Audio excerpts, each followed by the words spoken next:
दोस्तों अगर आपने गुल्ली बुल्ली और माइकल मायर्स पार्ट 1 अभी तक नहीं देखा है तो पहले आप उसे देख लें, वरना ये स्टोरी आपको समझ में नहीं आएगी। पिछली वीडियो में आपने देखा था कि टिमी अपने डॉगी के साथ घर पे अकेला था, तभी माइकल चुपके से घर के अंदर घुस जाता है, लेकिन डॉगी जब उसे देख लेता है तो माइकल उसे मौत के घाट उतार देता है। और अब अगला नंबर टिमी का था, लेकिन टिमी माइकल से बचते हुए बाथरूम की विंडो से नीचे गिर जाता है और गुल्ली बुल्ली उसे मरने से बचा लेते हैं। और अब आगे की स्टोरी देखते हैं। माइकल गुल्ली और बुल्ली को देख लेता है और चौकन्ना हो जाता है और नीचे गिरने के बाद टिमी भी बेहोश हो जाता है। तभी शॉन कहता है, गुल्ली तुम इसे कहाँ लेकर जा रहे हो? इसे घर के अंदर ले जाना खतरे से खाली नहीं है। गुल्ली कहता है, मुझे पता है शॉन, इसलिए मैं इसे जीप में आराम से लेटाल देता हूँ और फिर हम अंदर चलेंगे। और उसके बाद गुल्ली टिमी को गाड़ी में छोड़कर घर की तरफ आगे जाने लगता है। आगे जाते ही गुल्ली को ऐसा लगता है कि मेन डोर पर कोई है। गुल्ली बुल्ली और शॉन से कहता है कि मुझे ऐसा लग रहा है कि जैसे दरवाजे पर कोई है, हम मेन डोर से अंदर नहीं जाएंगे वरना घर में घुसते ही वो हम पर हमला कर देगा। शॉन बोला, गुल्ली तुम सही कह रहे हो, दरवाजा थोड़ा सा खुला हुआ है, वो देखो उसने दरवाजा बंद किया। हम अंदर नहीं जा सकते, हमें टिमी को लेकर यहाँ से निकलना होगा वरना हम सब मारे जाएंगे।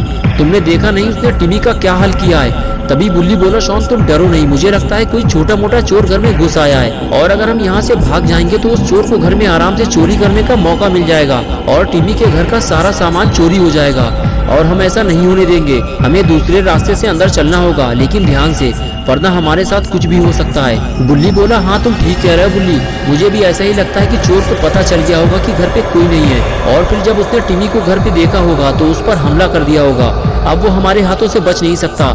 चलो पीछे वाले रास्ते से चलते हैं। और फिर तीनों धीरे धीरे पार्किंग एरिया से घर के अंदर जाने लगते हैं। अंदर आते ही गुल्ली कहता है, घर में इतना अंधेरा क्यों है? अगर लाइट नहीं आ रही है तो इन्वर्टर या जनरेटर कुछ तो चलना चाहिए। ये सब उसी चोर का काम है, उसने ही घर की लाइट बंद की होगी। चलो गुल्ली, हमें सबसे पहले घर की लाइट चालू करनी होगी, तभी हम उस चोर को ढूंढ पाएंगे, वरना वो इतने अंधेरे में तो हमारे हाथ नहीं लगने वाला।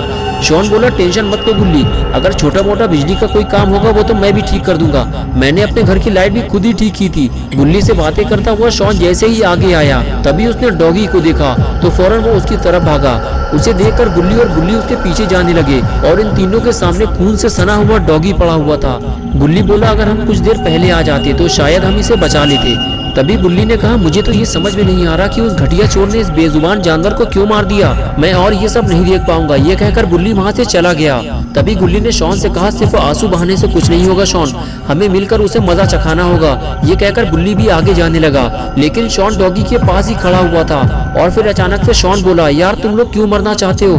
क्या तुमने नहीं देखा कि उसने डॉगी और टिमी का क्या हाल किया है? इतने अंधेरे में तो वो हम पर कहीं से भी हमला कर सकता है। बुल्ली ने कहा, शॉन कुछ भी हो जाए हम उससे बदला जरूर लेंगे। जाओ शॉन, घर की लाइट चालू करो, वो आज यहाँ से जिंदा वापस नहीं जा पाएगा, उसके किए की सजा उसे मिलकर रहेगी, मैं उसे जिंदा नहीं छोड़ूंगा। ये कहकर बुल्ली आगे चला गया। शॉन ने कहा, ठीक है गुल्ली तुम यहीं रुको, मैं जल्दी से लाइन चेक कर लेता हूँ, तुम यहाँ से जाना मत, मैं अभी आया। बुल्ली वहीं से खड़े होकर शॉन को देखता रहता है और शॉन अपने काम पे लग जाता है। बुल्ली बारी बारी से कभी शॉन को देखता और कभी बुल्ली को, दोनों पर ही खतरा मंडरा रहा था। लेकिन तभी शॉन भागते हुए आता है और कहता है, गुल्ली उस चोर ने सारी वायर काट दी हैं, हमें वायर को जोड़ना होगा, लेकिन हम जोड़ेंगे कैसे? हमारे पास तो कोई टूल भी नहीं है और लाइट चालू किए बिना घर के अंदर जाना खतरे से खाली नहीं है। गुल्ली ने कहा, एक काम करते हैं शॉन, टिमी के पास जनरेटर भी है, हमें जनरेटर चालू करना होगा। शॉन बोला, लेकिन फायदा क्या होगा, वायर तो सारी कटी हुई है। गुल्ली ने बताया कि जनरेटर की वायर उस तरफ से पड़ी हुई है, इसकी लाइन दूसरी है, मैंने टिमी को जनरेटर चलाते हुए देखा है, चलो जल्दी। और फिर दोनों जनरेटर के पास पहुंचे और जनरेटर स्टार्ट कैसे होगा ये समझने लगे। जनरेटर को चालू करने लगा, लेकिन ये क्या हुआ, जनरेटर तो स्टार्ट ही नहीं हो रहा। गुल्ली बार बार कोशिश करता रहता है लेकिन जनरेटर स्टार्ट नहीं होता। थोड़ी देर बाद गुल्ली को समझ में आया कि जनरेटर में फ्यूल नहीं है। शॉन बोला, अब क्या होगा गुल्ली, यही एक उम्मीद बची थी, अब तो वो भी खत्म हो गई। तभी गुल्ली ने बुल्ली को आवाज देकर अपनी तरफ बुलाया। बुल्ली धीरे धीरे घर के अंदर घुसने की कोशिश कर रहा था, लेकिन गुल्ली की आवाज सुनकर फौरन भागता हुआ आया और कहने लगा, क्या हुआ गुल्ली, क्यों चिल्ला रहे हो? बुल्ली ने बताया, बुल्ली उस चोर ने घर की बिजली की तारें काट दी हैं, लेकिन अच्छा हुआ कि जनरेटर की लाइन अलग से पड़ी हुई है, अगर जनरेटर स्टार्ट हो गया तो लाइट आ जाएगी, लेकिन दिक्कत तो ये है कि इसमें फ्यूल नहीं है और अब हमें जाकर फ्यूल लाना होगा। तभी बुल्ली ने कहा किसी को कहीं जाने की जरूरत नहीं है, मुझे पता है कि टिमी फ्यूल के कैन कहाँ रखता है। ये सुनकर शॉन खुश हो गया, उसे लगा अब जनरेटर चालू हो जाएगा और घर की लाइट आ जाएगी। शॉन ने कहा बुल्ली बताओ जल्दी फ्यूल के कैन कहाँ रखे हैं। बुल्ली ने कहा उधर देखो शॉन, वो ऊपर वाले रूम में। ये सुनकर शॉन की हालत खराब हो गई। सबको पहले ही पता है कि घर के अंदर कोई है जो किसी भी वक्त हमला करके इनकी जान ले सकता है। ये सब जानते हुए भी अब इतने अंधेरे में ऊपर से फ्यूल लेने कौन जाएगा। तीनों एक दूसरे को देखने लगे। गुल्ली और बुल्ली की नजरें शॉन पर रुक गई। ये देखकर शॉन डर गया और कहने लगा तुम लोग मेरी तरफ क्यों देख रहे हो, मैं नहीं जाने वाला ऊपर फ्यूल लेने, मुझे मरने का शौक नहीं है। कुछ देर तक एक दूसरे को देखने के बाद बुल्ली ने हाथ उठाया और कहा मैं जाऊंगा, लेकिन बुल्ली ने मना कर दिया और कहने लगा तुम पागल हो गए क्या बुल्ली, वो अंधेरे में तुम पर अटैक कर देगा। अगर अंदर चलना है तो हम तीनों साथ चलेंगे। ये सुनकर बुल्ली ने कहा ठीक है गुल्ली, चलो अंदर चलते हैं, लेकिन सतर्क रहना। और फिर तीनों घर के अंदर जाने लगे।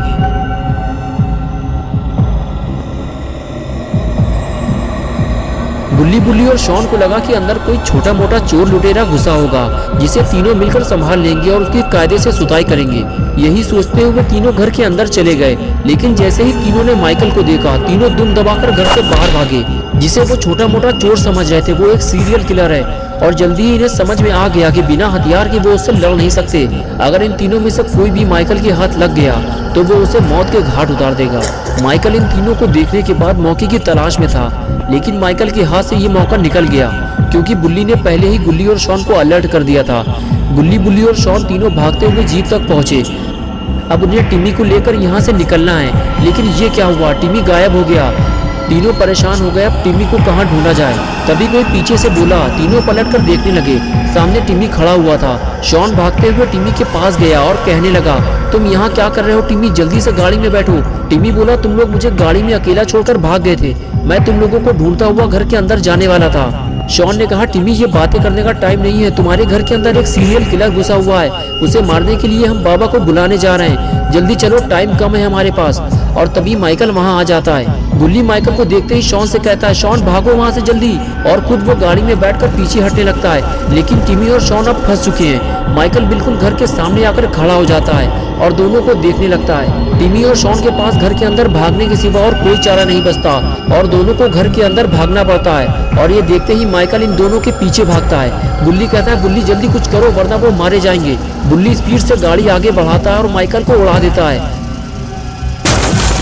टक्कर लगते ही माइकल हवा में उड़ जाता है और गाड़ी जाकर टिमी के घर से टकरा जाती है। गुल्ली और बुल्ली परेशान हो जाते हैं कि गाड़ी से टकराकर माइकल कहाँ चला गया। तो दोस्तों क्या गुल्ली और बुल्ली माइकल को ढूंढ पाएंगे या फिर माइकल खुद इन्हें ढूंढने आएगा?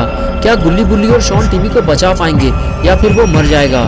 ये सब हम देखेंगे पार्ट 3 में। तो दोस्तों अगर आप पार्ट 3 देखना चाहते हैं तो इस वीडियो को लाइक करें, चैनल को सब्सक्राइब करना और बेल आइकन क्लिक करके ऑल नोटिफिकेशन ऑन करना ना भूलें।